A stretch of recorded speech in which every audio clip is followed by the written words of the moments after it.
One of my favorite things about teaching government right now is that it is so timely to the current news events that we're catching post.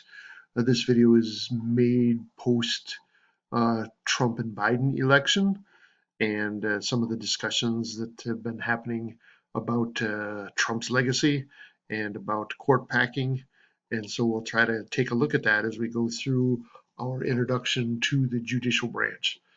So put on your seatbelts and let's walk through the judicial branch and this section of our government.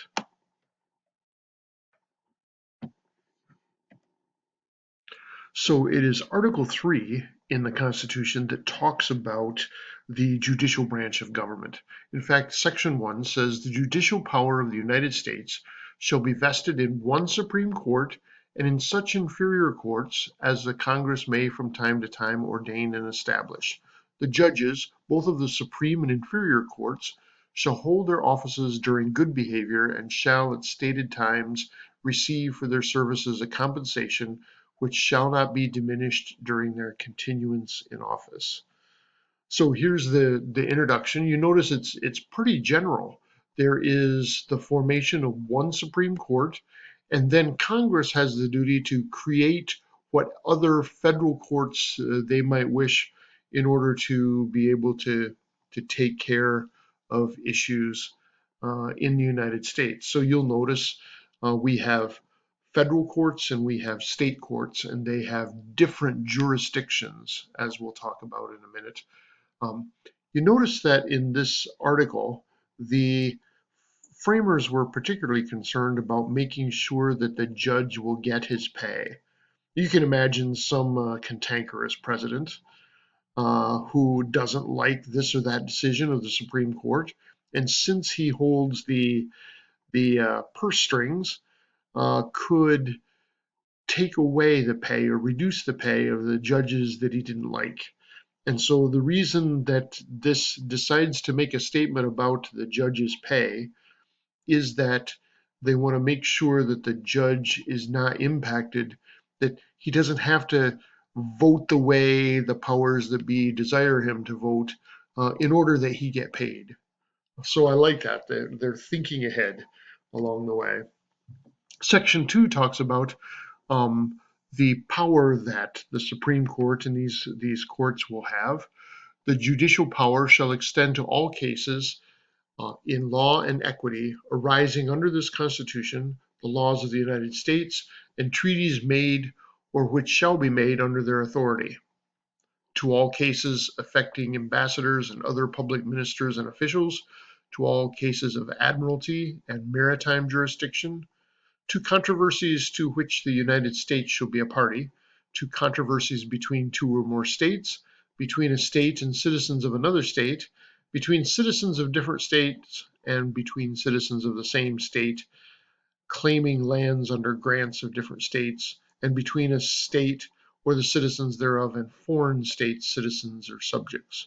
So here is how the framers designed the Supreme Court. It's to take up those cases in which we need a governing authority between the cases between states, between individuals of different states or even of different nationalities. We needed a court that would have jurisdiction in those places. So that's what the Supreme Court was originally designed to do. It took on what we call judicial review once we got to a case uh, involving Marbury versus Madison, and we'll talk about that. So there was a case that came up as we transitioned from the administration of John Adams into the administration of Thomas Jefferson. Adams and Jefferson, at this point in their careers, they later restored their friendship, but at this point in their careers, had a very problematic relationship, and due in part to sometimes the unscrupulous works of Thomas Jefferson. But we'll save that for another discussion. So the case of Marbury versus Madison, John Adams appointed Marbury to a judgeship, and the letters were drawn up, the commission was drawn up to give to Marbury, but Thomas Jefferson stood in the way and wanted to rescind those orders so that he could choose his own judge, and the Supreme Court stepped in to look at the case that was coming up. And one of the statements that was made was, any law that is repugnant to the Constitution is void, which means that the Supreme Court was taking on the responsibility of judicial review. We will help to decide whether this or that case fits within the purview of the Constitution or would go against what the Constitution held. So we have a bunch of definitions, and let me just run through them because it'll make a discussion about the Supreme Court and about the judicial branch. It'll make it a little more clear. So here are some legalese for us. Jurisdiction means the right to hear a case. So it is the boundary between courts, so that this court has the right to hear the case originally. This court has the right to hear the case after the decision of the original court. So that is called an appeal. So jurisdiction means the boundaries when this court, deciding which court has the right to hear a particular case. An appeal means which court, if you don't like the decision of that lower court, an appeal means it's a request to kick your case up to the next level to see if they would hear it, to review the case records and the verdict of a lower court. Original jurisdiction means this is the court that the case will originally be tried in. So like the Supreme Court actually has original jurisdiction, as we just read in section 1, for cases involving ambassadors, for cases involving military and maritime issues. That's what it means by original jurisdiction. We're the court that has the jurisdiction to see these kinds of cases. Appellate jurisdiction means we are the court that decides to oversee a lower court's decision, and they have the right to review the ruling of a lower court and decide for themselves whether that case should be upheld or whether it should be overturned. Another definition that we could add at this point is the word briefs. This is the lawyer's written argument. So this is the case for each side that's going to go before the Supreme Court or an appellate jurisdiction in order to see a case through. In the judicial system, precedent plays a huge role. If there's a case that is similar to the case that you're seeing that has happened in the past, the judge will want to look at that past case and use the philosophy that was used before to help determine the case today. So precedent is long-standing court decisions that impinge on the case that is before you. And usually the courts will go with precedent. So they are reticent to go against what has been decided in the past, though in some cases it just becomes necessary. If you look at the Taney Court and the Dred Scott decision, sometimes the Supreme Court has made just horrible decisions. And at that point, precedent would be a horrible thing to follow because of the perpetuation of a bad decision. Normally, when cases are reviewed, there are two words that are usually used by way of definition. One is if the higher court agrees with the lower court, then that lower court's decision is upheld. If the higher court decides against the lower court, or that the lower court has decided improperly, then they will reverse the decision. This happened recently in Michigan with regard to the governor's powers for executive order. The lower court judge had decided that Governor Whitmer's decisions were proper. And then when it reached the Supreme Court overturned that lower court's decision. It reversed the decision of the lower court, deciding the lower court had decided that particular case improperly. All right, so you got a sense of these definitions. We'll probably talk a lot, or you'll hear the news talk a lot about jurisdiction, about precedent, about courts upholding or reversing lower court decisions. So pay attention to that. All right. So the current makeup of the Supreme Court, if you notice when you read Article 3, there is no suggestion about the number of people on the Supreme Court. It is a case that would be decided by Congress. Currently, there are 8 associate judges and the Chief Justice. So that makes 9. It's nice to have an odd number because you will always have a majority then. And the Supreme Court, when it decides to take up cases, has something called discretionary review, which means that the Supreme Court is asked to take up many, many more cases than it actually takes up. The Supreme Court gets to decide which cases it would like to see.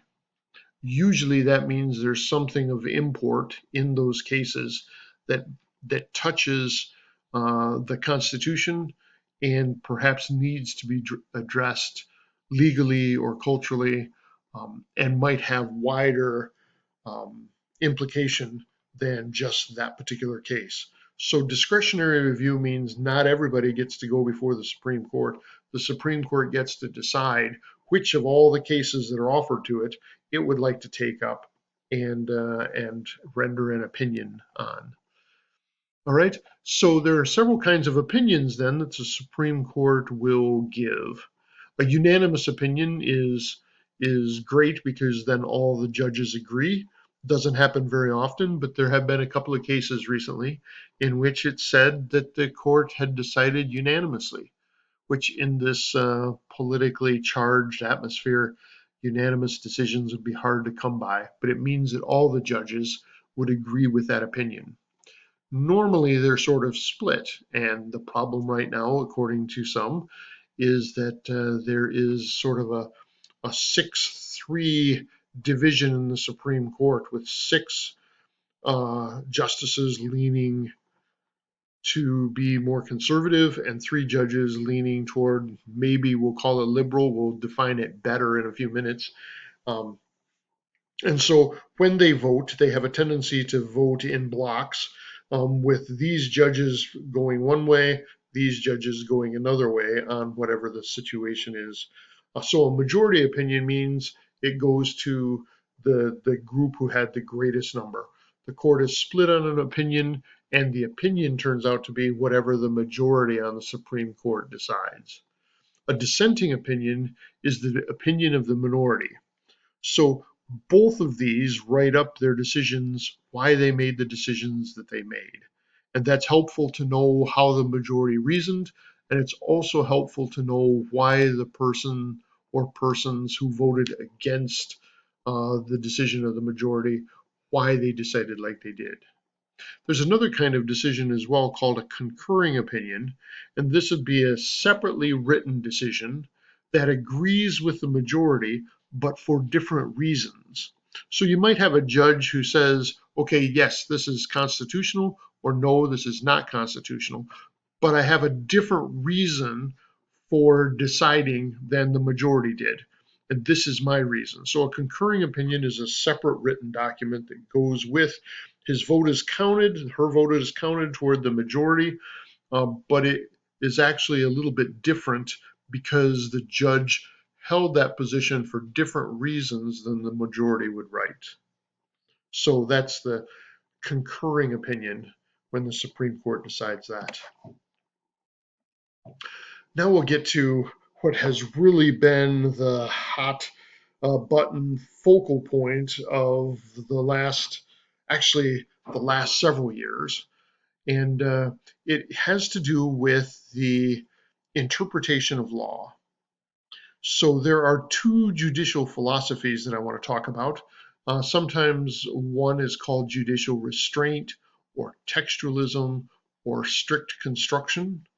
And the other philosophy is judicial activism, or we might call it loose construction, or the belief that the Constitution is a living document rather than a dead one, or an enduring one, as Scalia would say. So these are some of the judges that are part of that debate.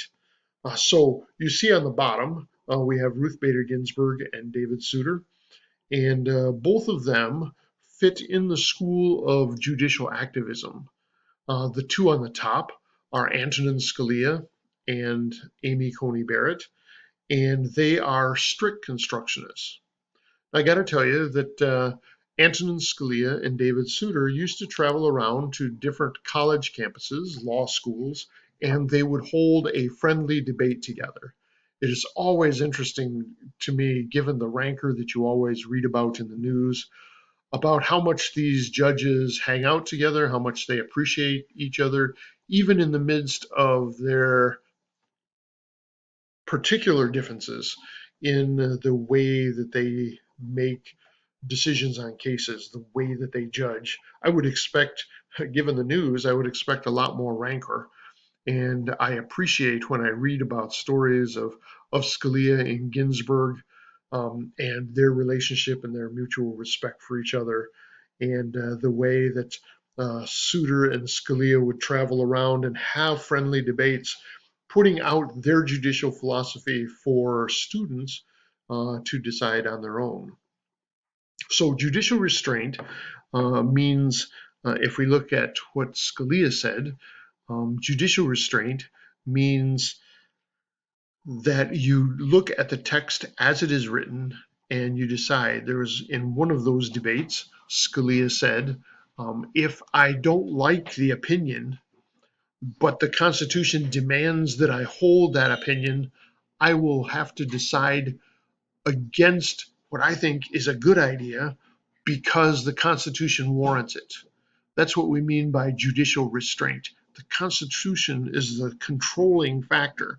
If the Constitution doesn't allow a thing, then Amy Coney Barrett and Antonin Scalia and those of a more conservative stripe, like Clarence Thomas and others, they're going to stick with the Constitution even if they personally dislike the decision that they would have to make because they're sticking with the Constitution.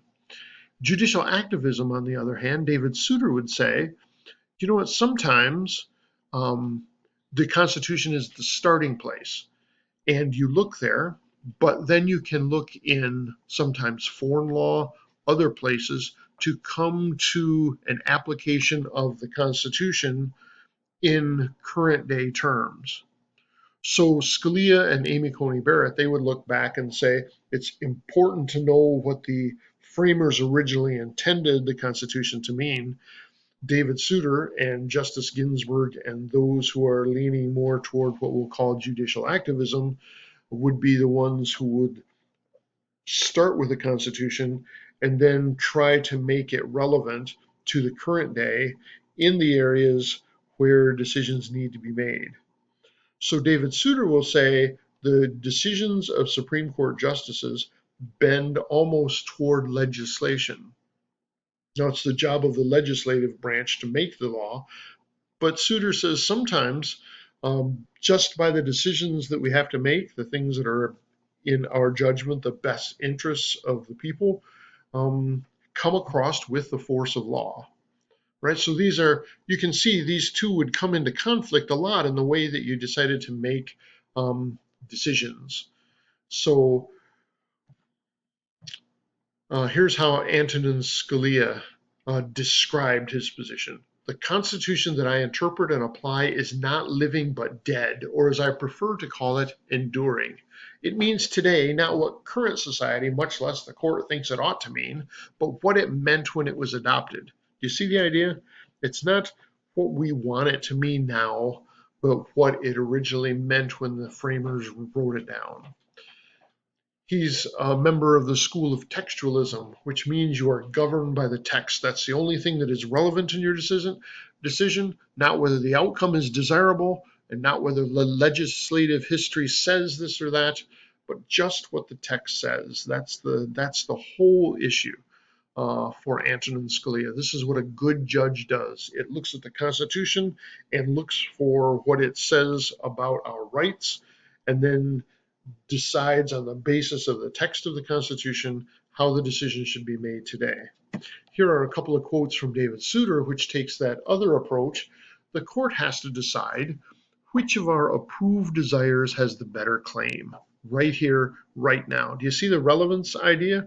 And a court has to do more than read fairly when it makes this kind of choice. So just a fair reading of the Constitution sometimes is not enough.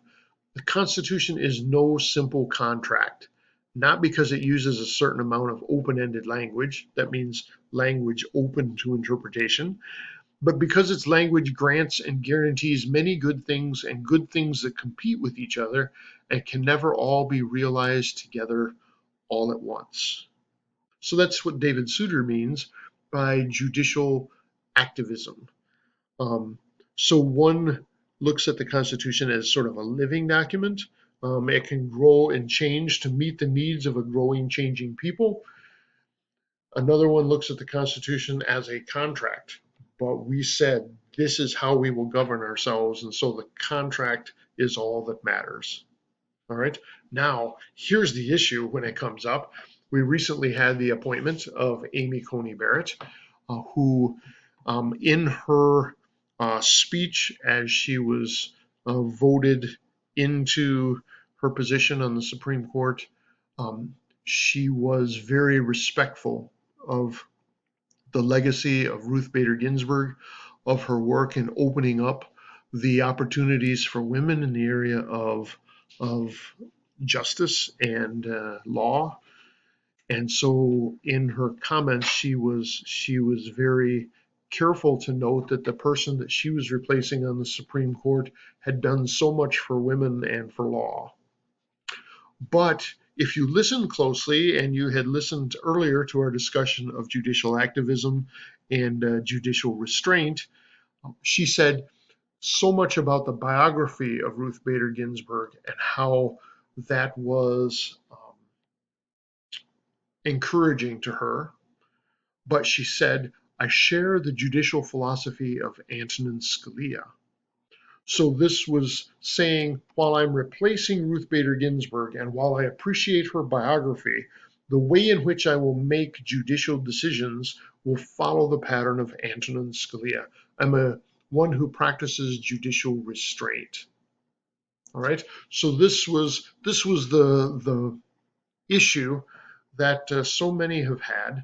The reason the case for Judge Kavanaugh was cantankerous, the reason why Neil Gorsuch and John Robert, the reason that those men have had problems in getting confirmed, especially even back to Clarence Thomas, is because of this judicial philosophy. It will render, without too much imagination, it will render court decisions in which there have been that idea of a living, breathing document.